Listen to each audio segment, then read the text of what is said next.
الرحمن الرحیم. درس خود شروع میکنیم. با ادامه درس گذشته ما شما بالای کیبل ها صحبت کردیم، با کیبل های تی پی آشنا شدیم و ما گفتیم که در قسمت کیبل های تی پی ما دو رقم کیبل داشتیم. یکی کیبل های اس تی پی بود، یکی هم کیبل های یو تی پی. اس تی پی شیلدد تویستد پیر و یو تی پی هم ان شیلدد تویستد پیر. خب کیبل های اس تی پی را که ما شما استفاده از کیبل های تی پی زمانی که ما شما استفاده میکنیم گفتیم داخل از اینا چند رنگ بود؟ 4 رنگ بود. نه اگر یک قسمت دقت بکنیم ما داخل کیبل ها 4 رنگ داشتیم. رنگ سبز داشتیم، نارنجی داشتیم، آبی داشتیم و قهوه‌ای داشتیم که باز اینا یکی باز ما رنگ آبی خالص داشتیم، آبی سفید، نارنجی سفید، آبی سفید و قهوه‌ای سفید. خب دلیل از اینا چی است؟ ما گفتیم این کیبل هایی را که ما شما استفاده میکنیم پیش و بیرونی از اینا شاید رنگ های مختلف داشته باشن، رنگ زرد، نارنجی، سفید، سرخ، آبی یا هر رنگ دیگه میتونه داشته باشه. مشکل نیست. خب ما گفتیم اینا پوش بیرونی از اینا میتونه رنگ های مختلف داشته باشن، اما 4 رنگ استاندارد داخل از اینا انستال شدگی هست. پس اینا هدف از این رنگ ها چی است؟ هدف از این رنگ هایی است که اگر ما خواسته باشیم از این کیبل ها استفاده بکنیم، بازی کیبل ها چند استاندارد دارن؟ 2 استاندارد. یکی استاندارد T568A و دیگه هم T568B. اگر قرار شود که ما کیبل های تی پی را جور بکنیم استفاده بکنیم، نظر به می 2 استاندارد باید اینا را بسازیم که T568A ترتیب رنگاش از طرف چپ به طرف راست شروع میشه و T568B هم ترتیب رنگا از طرف چپ به طرف راست شروع میشه. اما در استاندارد یک است اول کدام رنگ باید استفاده بکنیم؟ white green white orange blue white blue orange white brown. این ترتیب رنگا از طرف چپ به طرف راست به شکل تنظیم میشه. اما شما اگر استاندارد بی رو میخواین استفاده بکنین، بیشان باز ترتیب رنگا باید از طرف از کدام طرف باشه؟ از طرف چپ به طرف راست باشه. white orange white green blue white blue green white brown. پس انشالله که هدف از این ترتیب رنگا رو ما شما فهمیدیم.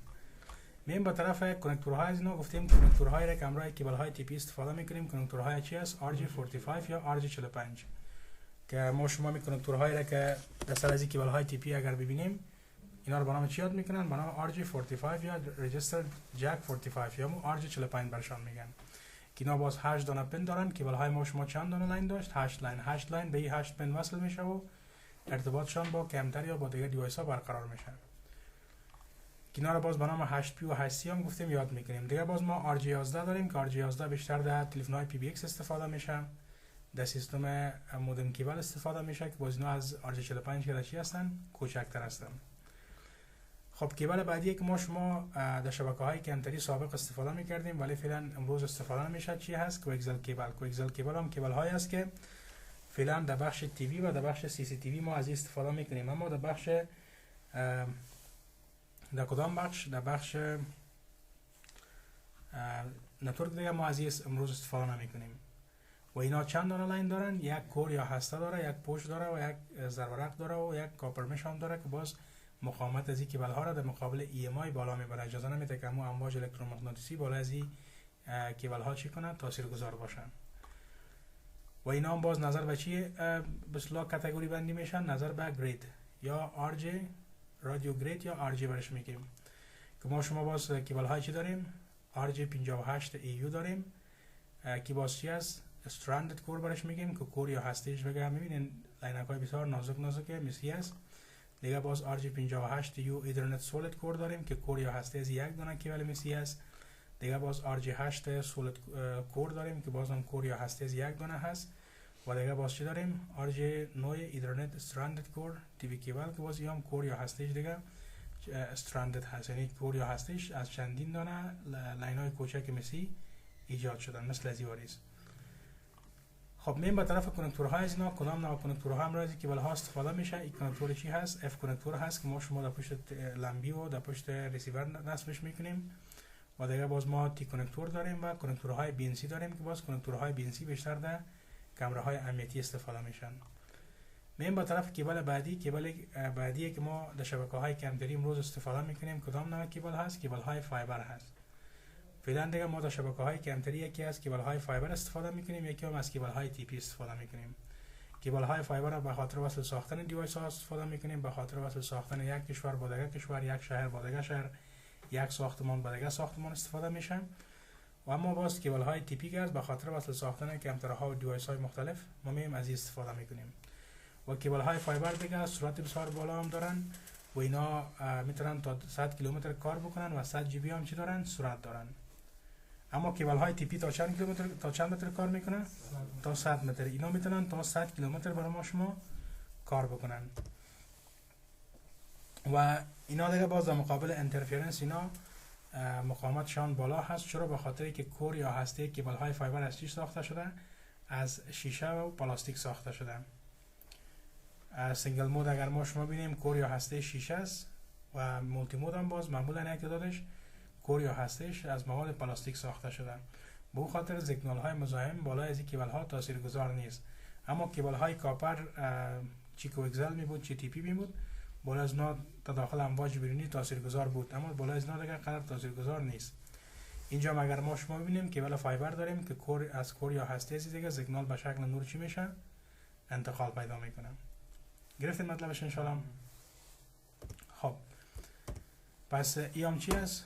کور یا هسته از اینا است که گفتیم از چی ساخته شده؟ اینا از شیشه ساخته شدن. میم به طرف سینگل مود فایبر. کیبل های فایبر باز دو رقم است. ما یکی سینگل مود فایبر داریم، یکی هم مولتی مود فایبر داریم.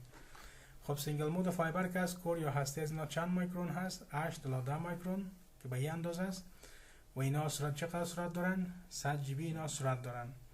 و اینا باز دو رقم است. ما یکی OS1 داریم که به داخل ساختمان استفاده میشه، یعنی به توسط از OS1 ما میتونیم دیوایس ها رو با هم وصل بسازیم. باز دیگه OS2 است که به آوتدور دیزاین شده و در بیرون از ساختمان استفاده میشه. یا کیبل های فایبر OS1 و یا OS2 که در بیرون از ساختمان ما استفاده میکنیم. این رنگک هایی که به شکل نقطه یک میبینین اینا دیگه چی است؟ کور یا هسته از اینا هست. و اینا بسیار نازک هستند، این به اندازه تار لیلون است، اما سرعت بسیار بالایی دارن.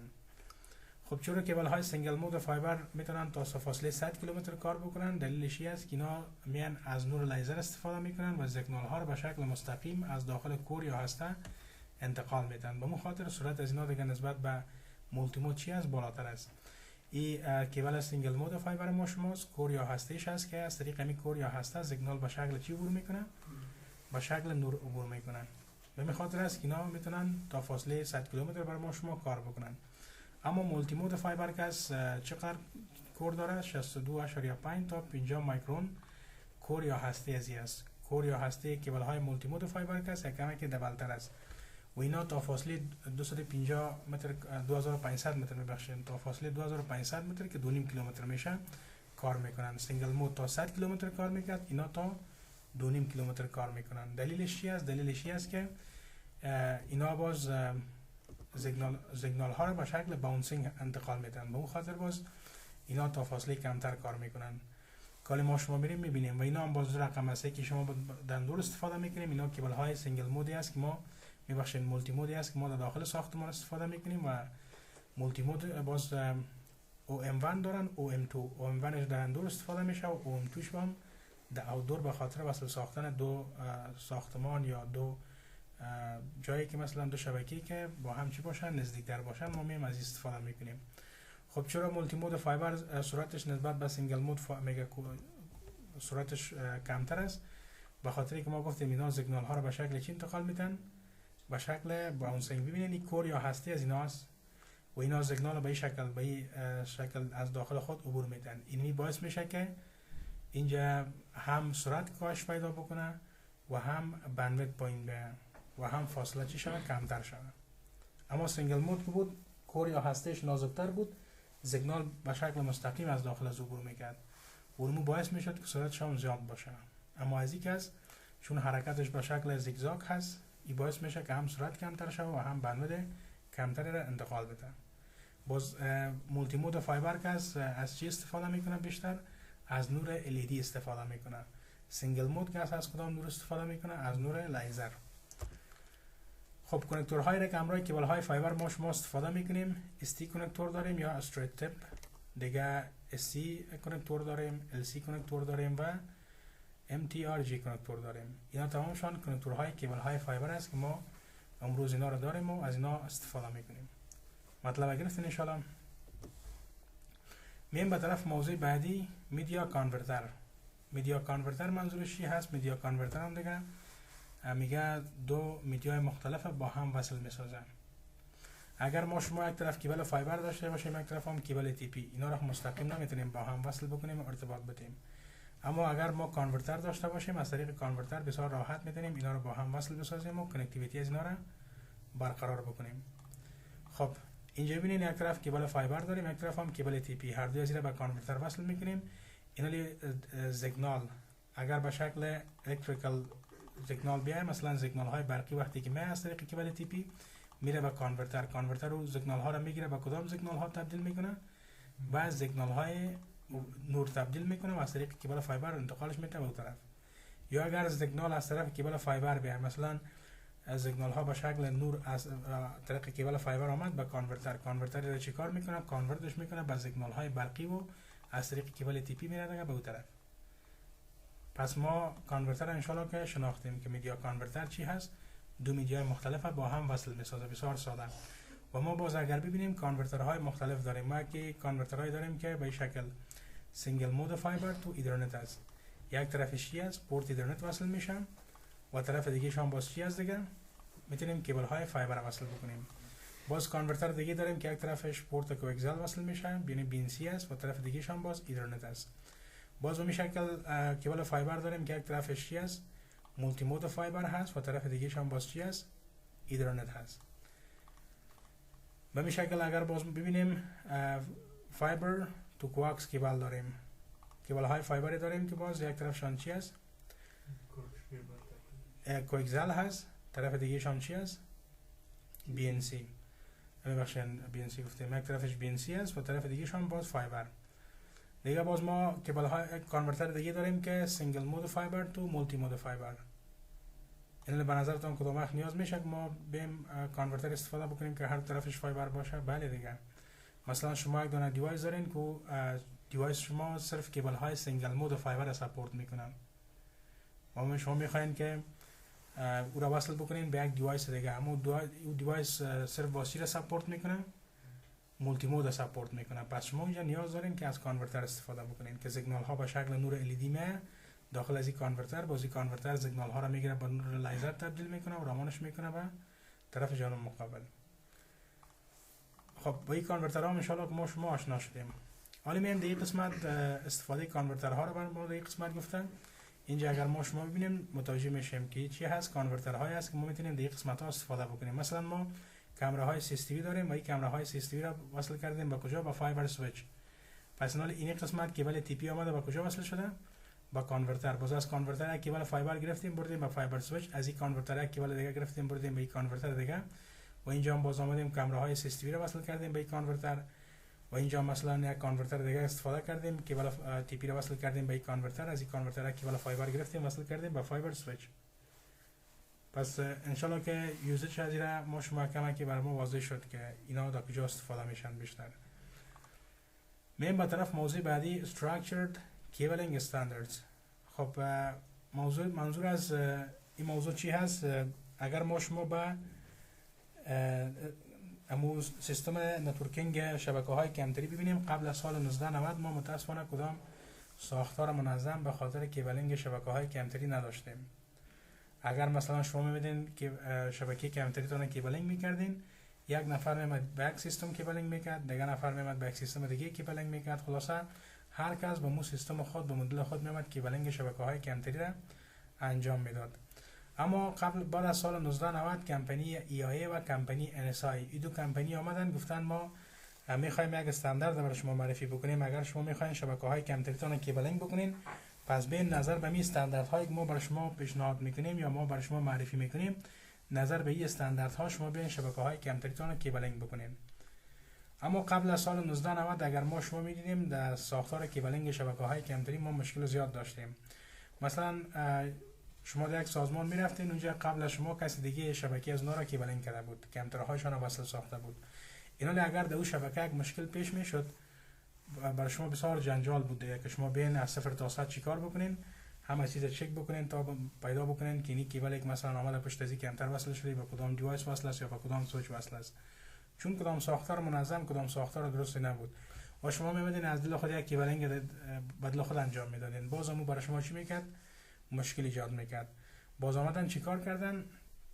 آمدن گفتن نه یک کار میکنیم، سیستم کیبلینگ شبکه‌های کمتری را بسیار منظم ساختن که امروز ما شما اگر ببینیم در شبکه‌های کمتری وقتی که ما کیبلینگ میکنیم که کیبلینگ انجام میدیم دیگه قدر جنجال نداریم که اگر بعدا مثلا بعد از اینکه شما شبکه کمتری تان کیبلینگ کردین، بعد از شما کسی دیگه می شبکه را کیبلینگ میکنه، باز او دیگه با مشکلی مواجه نمیشه. بسیار راحت میتونه کیبلینگ انجام بده یا بسیار راحت میتونه ترابل شوت بکنه. پس امروز همون ساختاری که ما به خاطر کیبلینگ استفاده میکنیم در شبکه‌های کمتری، این استاندارد به نام T568C یاد میکنن که از استاندارد T568C ما به خاطر کیبلینگ شبکه‌های کمتری خود استفاده میکنیم. دیگه قسمت اگر دقت بکنیم ما یک ساختمان داریم 4 منزل داره. زمانی که ما بخوایم از استاندارد T568C به خاطر کیبلینگ خود استفاده بکنیم، کدام نقاط ما باید متوجه شیم؟ این قسمت 4 موضوع رو برای ما شما، البته موضوعات زیادی هست، فعلا همین 4 موضوع شما میریم میبینیم.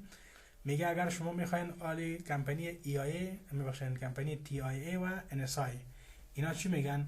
میگه اگر شما میخواین شبکه‌های کمتری تون نتورک شبیه کیبلینگ بکنین، پس نظر به این استاندارد پیش برین و شما هورزنتال کیبلینگ، بکبون کیبلینگ، IDF و MDF هم میگه در نظر بگیرین.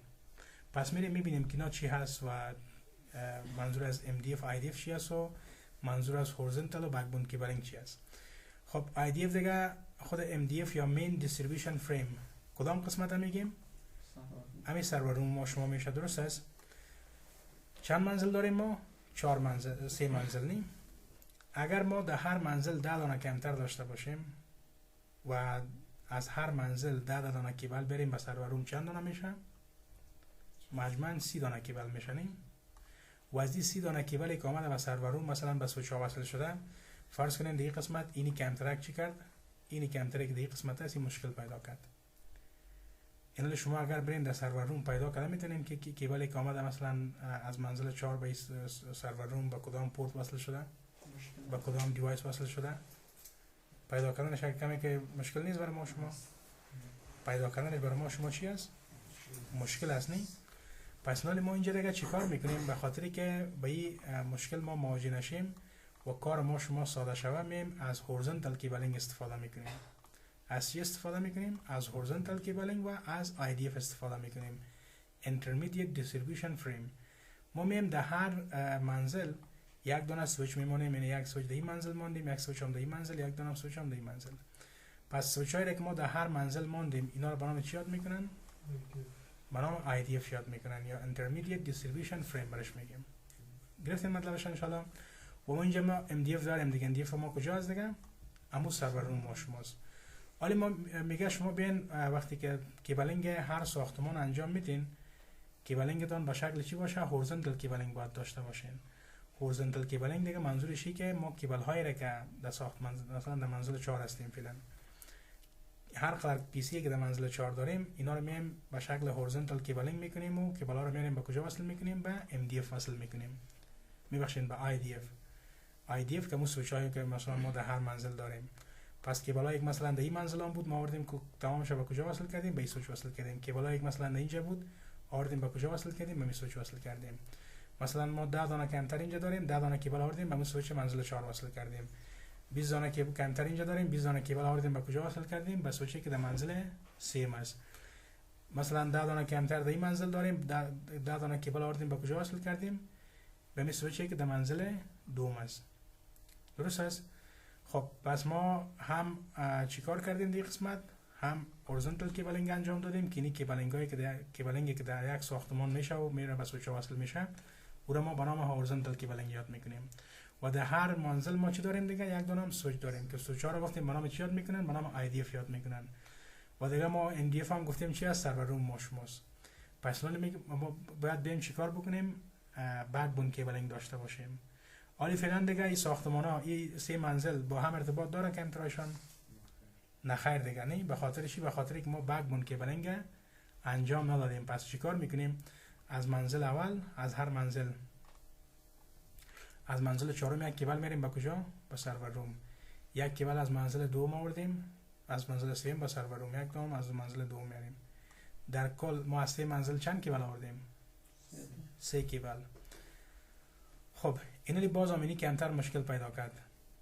اینلی به خاطر که شما مشکل از این کمتر پیدا بکنین، کیبل از این کمتر پیدا بکنین، کجا رو باید چک بکنین؟ سویچ باید چک بکنیم. سویچ کدام منزله؟ منزل 4 پیدا چک بکنیم نی. پس حال دیگه سیستم کیبلینگ بر ما ساده نشد. ساده شد نی. حالا بعد از شما هر نفر دیگه هم که بیای او یک دو روز که مثلا بالا و پایین بگرده میبینه که مثلا متوجه میشه که سیستم کیبلینگ به چه شکل هست. و شما اگر در آینده بیاین مثلا تعداد یوزرها را زیاد بسازین، یا مثلا در آینده بیاین کیبل هایی که اگر میبینین که مشکل داره و باید تبدیل شود کیبل ها را تبدیل بکنین، حالا جنجال شما بسیار کم است. حالا مثلا اگر سویچ منزل 4 داون شود دیگه 2 منزل دیگه نرمال کار میکنن، هیچ مشکل ندارن. اما اگر ما مثلا میامدیم از اینمی 3 منزل 30 دانه کیبل میبردیم به سرور روم، باز شما به خاطر که یک تا کیبل پیدا بکنین 10 کمتر دیگه چی میکردین؟ قطع میکردین. اما علی بر ما چی شد دیگه؟ این ساده شد. پس امروز اگر ببینیم ساختار کیبلینگ شبکه‌های کمتری به این شکل است که میرن از این ساختار استفاده میکنن، شبکه‌های کمتری را کیبلینگش انجام میدن. پس این 4 موضوع را ما در قسمت کیبلینگ باید همیشه در نظر بگیریم. وقتی که شما در هر جای شبکه‌های کمتری را کیبلینگ میکنین، هورزنتال کیبلینگ داشته باشین، بکبون کیبلینگ داشته باشین، IDF داشته باشین و MDF داشته باشین. کانسپت کلیر شد ان شاء الله؟ براتون گرفتین کانسپت؟ خب و دیگه ورکریا میگه داشته باشین که این قسمت ها رو دیگه ما برنامه چی یاد میکنیم؟ برنامه ورکریا یاد میکنیم. تلکمیونیکیشن روم که بازم اون سرور روم ما شما میشه، اکیوپمنت روم هم بازم اون سرور روم ما شما هست، و انترنس فسیلیتی هم یا بیلدینگ انترنس میگیم مو سرور روم ما شما هست. جایی است که ما کیبل اینترنت رو میاریم به سرور روم، باز از سرور روم اینترنت رو پخش میکنیم به دیگران تا دیگران بیان دیگه از اون اینترنت مستفید شون استفاده بکنن. گرفتین مطلب؟ کامپیوتر ما مثلا مستقیم به IDF وصل میکنیم اما لاینش مشخص نمیشه که مثلا این سویچ یعنی لاین از این کامپیوتر هست. این باز مشخص خودتان مشخص میسازین، مشخص نمیباشه دیگه. وقتی که شما کیبلینگ میکنین به خاطر که منیجمنت کیبلینگ ساده شه، باز مین کیبلا رو میتونین لیبل هم بزنین. یک لیبل میزنین تا براتون بسیار ساده شه بفهمین که این کیبل از این جا اومده بینی کمتر وصل شده یا بینی پورت سویچ وصل شده، این مربوط از این دیوایس میشه. او را باز به خاطر که کار خودتان ساده شه میتونین لیبلینگ هم داشته باشین. خب پس اگر ما شما درس خود جمع بکنیم در این جلسه باید ما نتورک میدیا آشنا شده باشیم، با باوندد میدیا، تفاوت بین کاپر میدیا را باید فهمیده باشیم و همچنان STP و UTP چی است، استاندارد A و B چی است که ما شما ترتیب رنگا را داشتیم و همچنان C که ما شما پیشتر صحبت کردیم، فایبر اپتیک کیبل و میدیا را باید شناخته باشیم و استراکچر کیبلینگ هم فهمیده باشیم. در این قسمت مشکل سوالی نیست ان شاء الله.